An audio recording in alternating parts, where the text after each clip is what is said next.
So, heto na nga po mga ka-One Stories, marami nga po ngayon ang nahihiwagaan. Ano nga ba ang magiging resulta ng nagawang trade ng Minnesota at ang pagkuha nila kay Julius Randle? Well, marami nga po ngayon ang nagtatanong dahil kung inyong matatandaan, isa rin naman nga itong ball hog na player. Tara't pag-usapan natin yan at talakayin ng balita ang pinangalanan na nga po ni Coach JJ Redick ang kanilang susunod na kukuning sentro. Pero bago yan, please don't forget to hit the notification bell at mag-subscribe sa aking channel.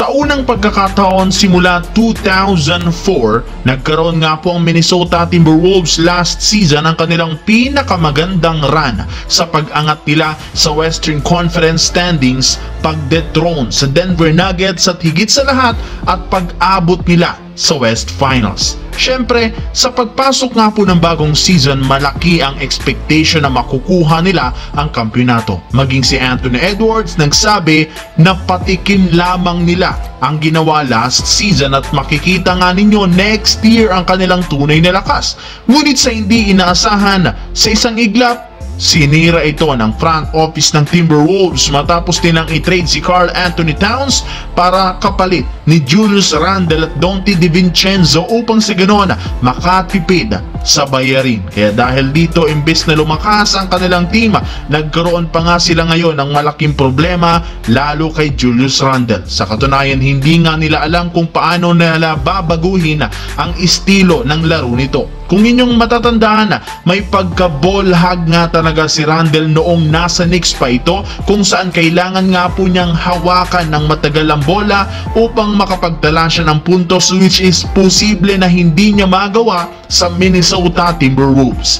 Samantala, parehas rin naman sila ni Anthony Edwards ng playing style na may pagka-ball hog, at kapag nagsama nga sila sa iisang team, mahihirapan ng coaching staff kung kanino ibibigay ang bola sa crucial minutes. Literal, mag-aagawan sila ang bola kung sino ang huling titira ng last shot. Pero syempre, since ang Timberwolves ay ang team pa rin ni Anthony Edwards, posibleng masapawan niya si Randle na kailangang mag-adjust sa kanyang playing style. Samantala, matapang nga pong sinabi ni Coach JJ Redick na simula nga po nang magtamo ng injury si Christian Wood, kailangan nga talaga nila ng isang big man na merong malakas na katawan na tutulong kay Anthony Davis sa ilalim. Kita rin naman nga ninyo na marami nga po sa mga contenders sa West merong malalaking sentro kagaya ng Denver Nuggets, Minnesota, OKC Thunder at Memphis Grizzlies. Kaya upang makasabay sila sa size, kailangan nga po nilang kumuha